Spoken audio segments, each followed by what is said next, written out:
A big batch of economic data out today, some good and some bad. Here's a run through.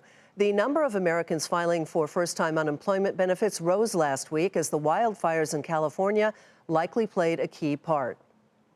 Personal income and spending in September rose slightly, and they were in line with estimates. Consumer spending accounts for more than 2/3 of economic activity. It was driven last month by purchases of vehicles and spending on health care. Inflation was muted last month as consumer prices measured by the Personal Consumption Expenditures Index, or PCE, were unchanged. The PCE is the Federal Reserve's preferred measure of inflation. But the big weight on stocks, manufacturing, as the Chicago PMI, which measures manufacturing activity in the Midwest, dropped to its lowest level since December of 2015.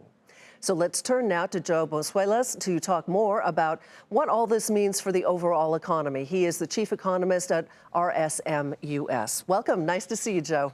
A good All Hallows Eve to you. All right, let's start with manufacturing, then I want to broaden it out to the overall economy. You're one who thinks that we've been in a recession in manufacturing for some time now. That's right, for at least 3 months. The proximate cause is the trade war and the self-inflicted problems at Boeing. You can see it now both in the sentiment data and the hard data. What we saw today in the Chicago PMI was an outsized decline.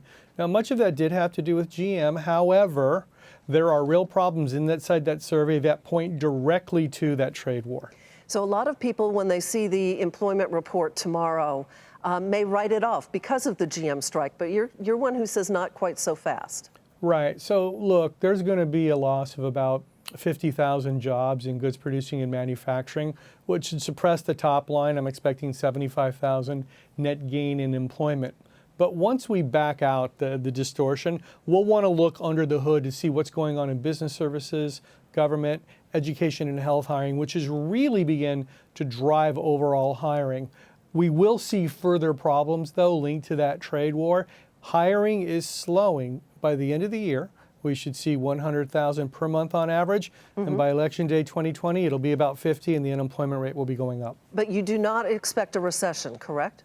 No, I don't. It would take a further policy error in trade, i.e. slapping tariffs on all auto imports from the EU and the UK, or a large exogenous shock. All we're doing is slowing back the trend.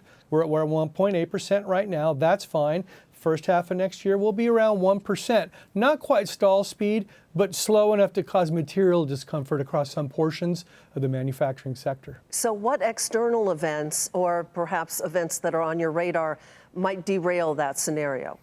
Well, 6 weeks ago, the Iranians took out half of all Saudi oil production. I'm actually surprised that we haven't had more distortion because of that. Should there be further hostilities with Iran in the Middle East, that could be a large enough exogenous shock to tip the economy into recession. But probably the more proximate cause would be an intensification of the trade war, either with China or a new front with Europe. On that note, Joe Brusuelas, thanks so much. Thank you. Joe is with RSM U.S.